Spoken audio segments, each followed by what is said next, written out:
تو یہ ہے 10 محرم کا دن.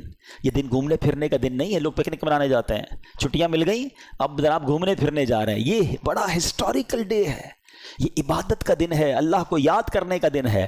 اچھا, پھر ایک اہم ترین واقعہ ہونا ہے, اور وہ بھی کتابوں میں ملتا ہے کہ جب قیامت آئے گی تو وہ دن بھی 10 محرم ہی کا دن ہوگا. تو ٹرائی ٹو انڈرسٹینڈ. 10 محرم کے دن تمام جانور خوف زدہ ہوتے ہیں, آپ کو پتہ ہے, ہمیں نہیں پتا ہوتا. انسان تو گھوم پھر رہا ہوتا ہے کہ ان کو یہ خوف ہوتا ہے کہ کہیں قیامت نہ آ جائے, لیکن ہمیں یہ احساس ہونا چاہیے. اور پھر اسی دن وہ واقعہ ہوا کہ 1400 سال کے قریب وقت گزر گیا ہے کہ امام علی مقام, امام عرش مقام, امام تشنا کام, امام حسین رضی اللہ تعالیٰ عنہ اور ان کے رفقا کو کس بے دردی سے اس کربلا کے میدان میں پیاسا شہید کیا گیا. اچھا, کمال کی بات دیکھیں, محبت دیکھیں. اللہ کریم نے, ہم اللہ کا شکر بھی ادا کرتے ہیں کہ ہمیں اہل بیت سے, نبی پاک کے خاندان سے کیسی محبت دی ہے. ہم میں سے کئیوں کے والدین کا انتقال ہو گیا ہے. ماں سے بڑھ کر تو کوئی نہیں نا, والد سے بڑھ کر تو کوئی نہیں, لیکن جیسی تکلیف ان کے انتقال کے وقت ہوئی تھی, 2-3 سال 4 سال میکسیمم 5-7 سال کے بعد وہ تکلیف نہیں ہوتی ہے, وہ تکلیف نہیں ستاتی. مگر 1400 سال ہو گئے ہیں. جب بھی کربلا کا واقعہ سنتے ہیں, جب بھی امام حسین اور ان کے خاندان کی مظلومیت سنتے ہیں تو آنکھوں میں آنسو آ جاتے ہیں, دل تڑپنے لگ جاتا ہے کہ یہ کیا کیا تھا ان لوگوں نے. ہیں شاعر لکھتے ہیں نا, جن کو دھوکے سے کوفے بلایا گیا, جن کے بچوں کو پیاسا رلایا گیا, جن کی گردن پہ خنجر چلایا گیا, اس حسین ابن حیدر پہ لاکھوں سلام. یہ ایسا عجیب واقعہ ہوا ہے کہ آج بھی جب سنتے ہیں, پڑھتے ہیں تو عقل حیران ہو جاتی ہے. اور یہ ہستی کون تھی, ان کا اسٹیٹس کیا تھا, ان کا مرتبہ کیا تھا. جب یہ سنتے ہیں تو اور عقل حیران ہو جاتی ہے کہ اتنے بڑے مرتبے والی شخصیت کے ساتھ ایسا ظلم. کیا وہ اندھے ہو گئے تھے؟ کیا انہیں سمجھ نہیں تھی کہ ہم کن پر یہ ظلم کر رہے ہیں؟ امام حسین رضی اللہ تعالیٰ عنہ کے مرتبے کو سمجھنے کے لیے میں آپ کو ایک واقعہ سناتا ہوں. ایک بار نبی پاک علیہ الصلوۃ والسلام کی گود میں پیارے آقا کے اپنے صاحبزادے حضرت ابراہیم رضی اللہ تعالیٰ عنہ ہیں اور امام حسین رضی اللہ تعالیٰ عنہ ہیں. جبریل امین آئے اور عرض کرتے ہیں, حضور اللہ تعالیٰ ان دونوں کو آپ کے پاس جمع نہیں فرمائے گا, ایک ان دونوں میں سے یعنی دنیا سے چلے جائیں گے. اب آپ ڈیسائیڈ کریں. یہ اختیار دیا گیا کہ آپ کے اپنے بیٹے یا آپ کے نواسے, کس کو رکھنا چاہیں گے؟ نبی پاک نے گویا امام حسین کو سلیکٹ کیا. کچھ ہی دنوں کے بعد پیارے آقا کے صاحبزادے حضرت ابراہیم کا وصال ہو گیا, اور نبی پاک امام حسین کو کہا کرتے تھے, یہ وہ میرا بیٹا ہے جس کے لیے میں نے اپنے بیٹے کو قربان کیا ہے. لیول آف لو سوچیں کتنا تھا, افیکشن کیسی تھی کہ اپنا بیٹا قربان کر دیا امام حسین رضی اللہ تعالیٰ عنہ پر. میرے آقا فرمایا کرتے, حسین مجھ سے ہے اور میں حسین سے ہوں. کبھی کاندھے پر بٹھانا ہے, کبھی گود میں اٹھانا ہے, کبھی چومنا ہے, کبھی کہتے یہ میرے پھول ہیں. بالکل لٹرلی میرے آقا پھولوں کی طرح انہیں سونگا کرتے تھے. امام حسن اور امام حسین کا مرتبہ وہ ہے. سیدی اعلیٰ حضرت لکھتے ہیں نا, ان دو کا صدقہ جن کو کہا میرے پھول ہیں, کیجے رضا کو حشر میں خنداں مثال گل. حضور ان دو کا صدقہ جن کو آپ نے پھول کہا تھا. ایک اور جگہ سیدی اعلیٰ حضرت گویا اس پورے خاندان کو, پنجتن پاک کو ایک باغ کی طرح سمجھاتے ہیں ہمیں. کیا بات رضا اس چمنستان کرم کی, کیسا چمن تھا, کیسا کرم کا باغ تھا. کیا بات رضا اس چمنستان کرم کی, زہرا ہے کلی جس میں حسین اور حسن پھول. یہ کیسا خاندان ہے. نبی پاک اتنی محبت فرماتے. امام حسن رضی اللہ تعالیٰ کو ایک بار نبی پاک کاندھوں پر بٹھائے اور جا رہے ہیں. کسی نے کہا, اے برخوردار کیسی تجھے سواری ملی؟ ایک صحابی کہتے ہیں, کتنے خوش نصیب ہو اے حسن, تمہیں سواری کیسی ملی؟ کیونکہ نبی پاک کے کاندھے پہ ہے نا. سنو میرے آقا کیا کہتے ہیں. آقا کہتے ہیں, سوار بھی کتنا اچھا ہے, اتنا پیار ہے اپنے نواسوں سے. پیارے آقا علیہ الصلوۃ والسلام کی حدیث مبارک جس کا مضمون ہے, جو حسین سے بغض رکھے اس نے مجھ سے بغض رکھا. اتنے فضائل, اتنے نازوں سے پالا ہوا. اور پھر ایک اور عجیب بات بتاؤں آپ کو. حضرت امام حسین, اچھا پہلے ایک فضیلت کی بات اور سن لیں, پھر وہ عجیب بات بتاتا ہوں.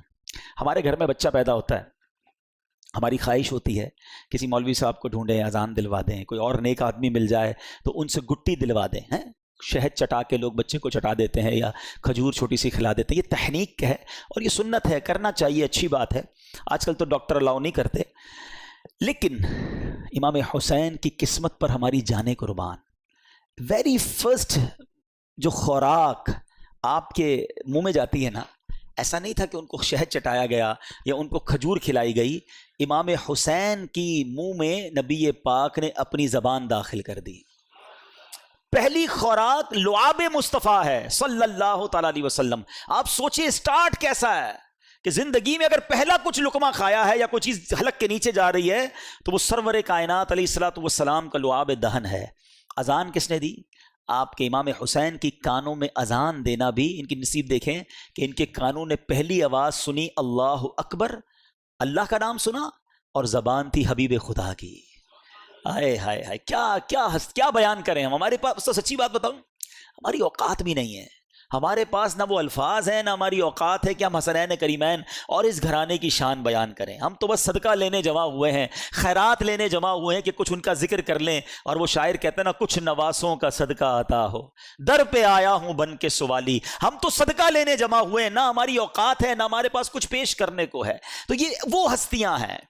اور پھر عجب بات جو میں بتانا جا رہا تھا کہ آپ کی ولادت کے ساتھ ہی یہ خبر بھی نبی پاک علیہ الصلوۃ والسلام کو بتا دی گئی تھی کہ امام حسین شہید کیے جائیں گے.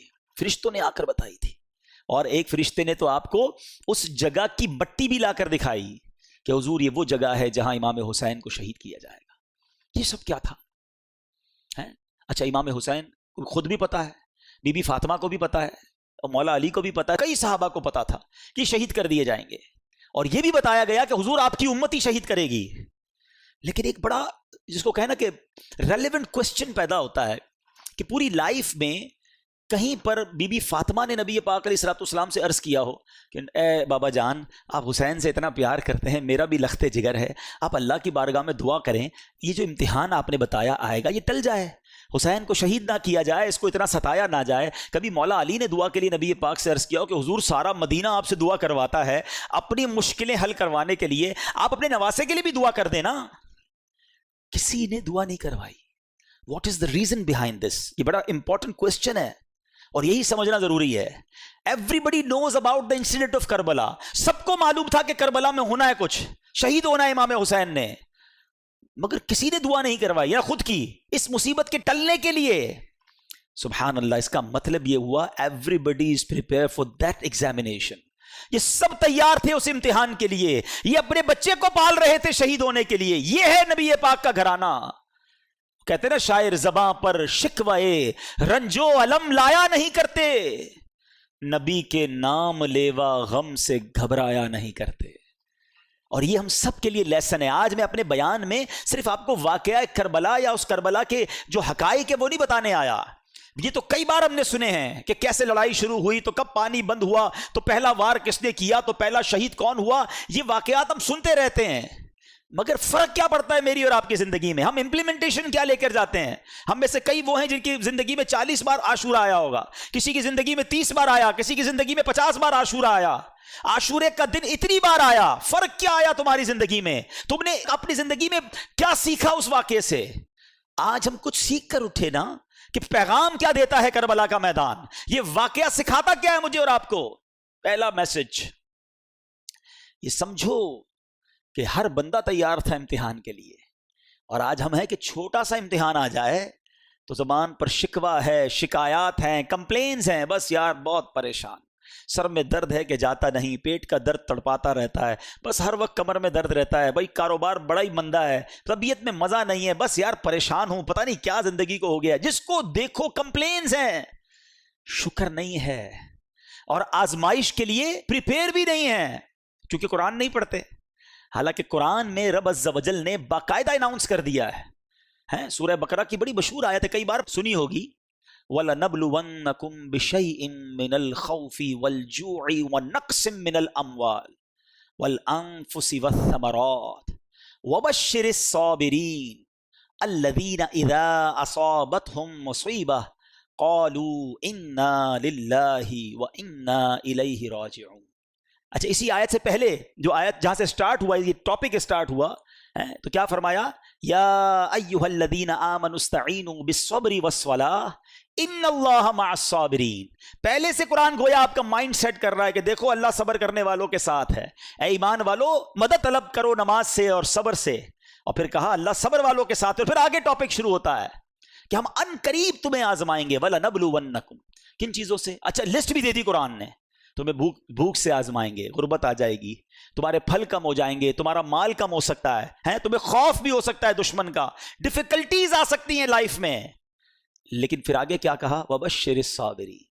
خوشخبری ہے صبر والوں کے لیے. جب ان پر مشکل آتی ہے تو کہتے ہیں ہم اللہ ہی کا مال ہیں اور اللہ ہی کی طرف لوٹائے جائیں گے. تو اس کا مطلب یہ ہوا کہ ایسا نہیں ہوگا کہ زندگی میں کبھی مجھ پر اور آپ پر کوئی پرابلم نہیں آئے گی. آ چکی, آگے بھی آئیں گی. لیکن قرآن کہتا ہے خوشخبری ہے صبر والوں کے لیے کہ جب پرابلم آتی ہے تو پریپیئر ہوتے ہیں, اللہ کا شکر ادا کرتے ہیں, صبر کرتے ہیں. تو کربلا کا میدان, کربلا کا یہ انسیڈنٹ صبر کا درس دیتا ہے.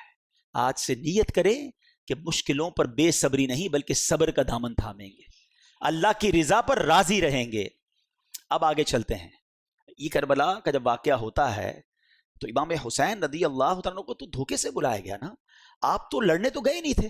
لڑنے کے لیے کون بچوں کو اور فیملی کو لے کے جاتا ہے؟ آپ کو تو باقاعدہ معزز مہمان کے طور پر بلایا گیا تھا کہ حضور آپ آئیں اور آ کر ہمیں بچائیں, ہم یزید کی بیعت نہیں کرنا چاہتے, ہم آپ کی بیعت کرنا چاہتے ہیں. اور آپ پر چونکہ اتنے خطوط آ گئے, اتنی ریکویسٹ آ گئی کہ شرن آپ پر ضروری ہو گیا کہ اگر آپ نہ جاتے, کچھ لوگ کہتے نہیں جانا چاہیے تھا, اگر امام حسین نہ جاتے تو وہ کوفے والے قیامت کے دن اللہ کی بارگاہ میں عرض کرتے کہ مولا ہم نے تو امام کو بلایا تھا وہ نہیں آئے, ہم نے مجبوراً یزید کی بیعت کر لی. تو امام پر گویا شرعن لازم ہو چکا تھا کہ آپ ان کی بیعت کر لینے کے لیے, ان کی ہدایت کے لیے, کیونکہ وہ بلا رہے تھے, آپ جاتے. اور آپ نے بہت خوبصورت پلان ترتیب دیا. خطوط آ چکے تھے, ایویڈنسز موجود تھے, مگر آپ نے کراس چیک کرنے کے لیے مسلم بن عقیل رضی اللہ عنہ کو بھیجا کہ آپ جائیے وہاں جا کر پہلے حالات دیکھیے, پھر آپ بتائیں گے تو ہم آ جائیں گے. حضرت مسلم بن عقیل پہنچتے ہیں, سب لوگوں نے بڑا ویلکم کیا, ہزاروں لوگوں نے آپ کی بیعت کر لی. اور آپ نے خط لکھ دیا امام حسین کو کہ حضور یہاں تو ایوری تھنگ از اوکے, ہر بندہ آپ کے لیے انتظار میں ہے, آپ آئیے. انفارچونیٹلی دیکھیں کہ خط ادھر پہنچتا ہے, امام حسین ادھر روانہ ہوتے ہیں اور ادھر کوفے والوں نے غداری کی اور وہاں حضرت مسلم بن عقیل سے دھوکہ کیا, آپ کو شہید بھی کر دیا گیا. حضرت مسلم بن عقیل کے بچوں کو بھی شہید کیا گیا. اور حضرت مسلم بن عقیل رضی اللہ عنہ آخری وقت تک کہتے رہے کہ کاش میں وہ خط نہ لکھتا. آج کل کا دور تو تھا نہیں کہ کال کر دی جاتی, کوئی ذرا واٹس ایپ کر دیا جاتا. ایک خط پہنچ چکا تھا امام حسین کے پاس کہ جناب ایوری تھنگ از اوکے, آپ ٹریول کر چکے, اور ادھر حضرت مسلم بن عقیل کو شہید کر دیا گیا. اب آپ جب کربلا کے قریب پہنچتے ہیں اور آپ کو ریزسٹ کیا جاتا ہے, آپ کو انٹرسیپٹ کیا جاتا ہے جو یزیدی لشکر تھا. اب یہ لشکر 22,000 کا لشکر ہے. ایک بڑا ریلیونٹ کوسچن ہے کہ 72 لوگ ہیں جن میں بچے بھی ہیں, عورتیں بھی ہیں, ان سے لڑنے کے لیے یا ان کو گرفتار کرنے کے لیے اتنا بڑا لشکر کیوں بھیجا گیا؟ 1,000-2,000 آدمی بھیج دیے جاتے, کیونکہ یہ تو ویل ایکوپڈ بھی نہیں تھے, کیونکہ یہ جنگی ساز و سامان لے کر بھی نہیں گئے تھے, وہ سارے ایکوپڈ تھے, سارے جناب ساز و سامان کے ساتھ آئے تھے. تو جواب یہ ملتا ہے کہ وہ جانتے تھے کہ ان کی رگوں میں شیر خدا کا خون ہے, یہ اتنا آسانی سے ہاتھ نہیں آئیں گے. اگر یہ لڑنے پر آ گئے تو 2-4 ہزار تو مسئلہ ہی کوئی نہیں ان کے لیے ہے. تو اس لیے خوف کے عالم میں 22,000 کا لشکر بھیجا گیا. یہ کربلا کے اس واقعے سے ایک اور پیغام کیا ملتا ہے؟ پیغام یہ ملتا ہے کہ اس واقعے میں جو امام حسین رضی اللہ تعالیٰ عنہ کے جو قافلے والے تھے, تلواروں کے سائے تھے, دشمنوں کا خوف تھا, مگر سجدے تھے, تلاوت تھی, عبادت تھی. اور ادھر یزیدی لشکر میں ناچ تھے, گانے تھے, رقص و سرور تھا. آج ہم سب غور کریں کہ ہماری زندگی حسینی طریقے پر گزر رہی ہے یا یزیدی طریقے پہ گزر رہی. میں تو پنجتن کا غلام ہوں, بہت شوق سے پڑھتے ہیں. یہ واقعہ کربلا صرف نیاز کھانے کے لیے آیا ہے, یہ صرف نعرے لگانے کے لیے آیا ہے؟ کچھ سیکھنا نہیں ہے, کچھ عمل نہیں کرنا کہ میں سارا سال یزیدی طریقے پر گزاروں. ان کی راتیں رقص و سرور میں گزری, کربلا کے میدان میں بھی, اور ان کی راتیں تلاوت قرآن اور دعاؤں میں گزری. میری اور آپ کی راتیں کیسے گزر رہی ہیں؟ فلموں میں, گانوں میں, میوزک میں.